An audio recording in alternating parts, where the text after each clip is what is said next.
బాల్కొండ నియోజకవర్గ ప్రజలందరికీ నమస్కారం.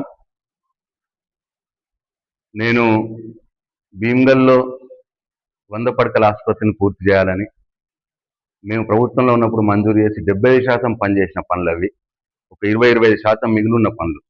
100 పడకల ఆసుపత్రి కావచ్చు, ఇంటిగ్రేటెడ్ మార్కెట్ కావచ్చు, అట్లనే మూతబడ్డ భీమ్గల్ బస్ డిపోని తెరిపియమని, అట్లనే నేను మంజూరు చేసినటువంటి 12 కోట్ల రూపాయలతో సీసీ రోడ్లు మున్సిపల్ ఎలక్షన్లు వస్తున్నాయని అప్పుడు కొబ్బరికాయలు కొట్టిర్రు, అవి ఇంకా పూర్తి చేయట్లేదు, అది పూర్తి చేయాలని చెప్పి భీమ్గల్లో ప్రజా సమస్యల కోసం ఆ పెండింగ్ పనులు పూర్తి చేయాలని నేను ఈరోజు అంటే 15వ తారీఖు నాడు ఒకరోజు కఠోర నిరాహార దీక్ష, నీళ్లు కూడా ముట్టకుండా నిరాహార దీక్ష చేస్తా అని చెప్పి నేను చెప్పిన. అయితే నేను ఇవాళ నిరాహార దీక్షకు వెళ్ళాలని అంటే నేను స్నానం కూడా చేయకన్నా మొదలే, నేను నిద్ర కూడా లేవకన్నా మొదలే పోలీసులు నా ఇంటి చుట్టూతా చుట్టినారు. నన్ను బయటకు పోనీయరట, నన్ను ఇంట్లోనే అరెస్ట్ చేస్తా అని చెప్తా ఉన్నారు పోలీసులు. మరి ఇది ఒక్కసారి ఆలోచన చేయాలి బాల్కొండ నియోజకవర్గ ప్రజలు.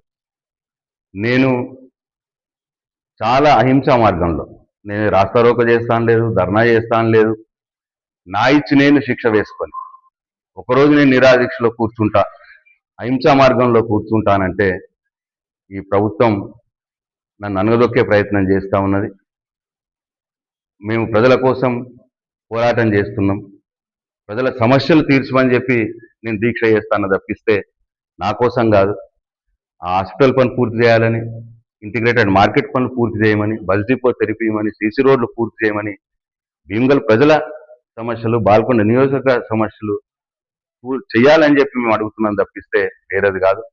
దీనికి నన్ను ఇంట్లో నుంచి బయటకు వెళ్ళనీయకుండా పోలీసులు నా ఇంటి చుట్టూ, వందలాది మంది పోలీసులు నా ఇంటి చుట్టూ మొత్తం పారగాయడం అనేది ఎంత మట్టుకు సమంజసమో బాల్కొండ నియోజకవర్గ ప్రజలు ఆలోచన చేయాలి. నేను ఒక ఎమ్మెల్యేని, ప్రజల పక్షాన పోరాడవలసిన బాధ్యత నా మీద ఉంటుంది, ప్రభుత్వం మీద.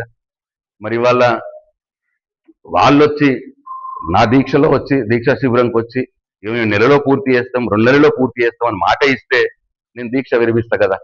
దీనికి పెద్ద ఇంతెత్తున నన్ను అనగదొక్కాల్సిన అవసరం ఏమున్నది, నా గొంతు నొక్కాల్సిన అవసరం ఏమున్నది? కాబట్టి బాల్కొండ నియోజకవర్గ ప్రజలు, భీమ్గల్ పట్టణ ప్రజలు, భీమ్గల్ మండల ప్రజలు దయచేసి ఆలోచన చేయాలని చెప్పి నేను కోరుతా ఉన్నా. ఒక్క మాట మాత్రం నిజం, నన్ను ఇంట్లో పెట్టి అరెస్ట్ చేసినా నా దీక్ష కొనసాగుతుంది ప్రజల కోసం, ఆ సమస్యలు పూర్తి చేయడం కోసం. లేదు నన్ను అరెస్ట్ చేసి జైల్లో, నా పోలీస్ స్టేషన్లో పెట్టినా పోలీస్ స్టేషన్లో నా దీక్ష కొనసాగుతుంది, నా సత్యాగ్రహం కొనసాగుతుంది. లేదు నన్ను తీసుకుపోయి జైల్లో వేసినా జైల్లో కూడా నా సత్యాగ్రహం కొనసాగుతుంది, నా నిరాహార దీక్ష కొనసాగుతుంది తప్పిస్తే నేను పోరాటం ఆపేది లేదు అని చెప్పి నేను బాల్కొండ నియోజకవర్గ ప్రజలకు చెప్తా ఉన్నాను. ఈ ప్రభుత్వానికి కూడా నేను హెచ్చరిస్తా ఉన్నాను. నేను అహింసాయుతంగా ప్రజా సమస్యల కోసం నేను నిరాహార దీక్ష చేస్తా అంటే ఈ విధంగా నిరాహార దీక్షను భగ్నం చేయడం, నా ఇంటి చుట్టూ పోలీసులు పెట్టడం, ఎక్కడికక్కడ మా కార్యకర్తలను తీసుకుపోయి వాడు జైళ్ళల్లో వేస్తూ ఉన్నారు. నాకు సమాచారం వస్తూ ఉన్నది, అన్ని మండలాలలో మా కార్యకర్తలను తీసుకుపోయి జైళ్ళల్లో కూర్చుండబెడతా ఉన్నారు. అక్కడ భీమ్గల్లో వేసినటువంటి టెంటుని మొత్తం కూడా తీసేసినారు.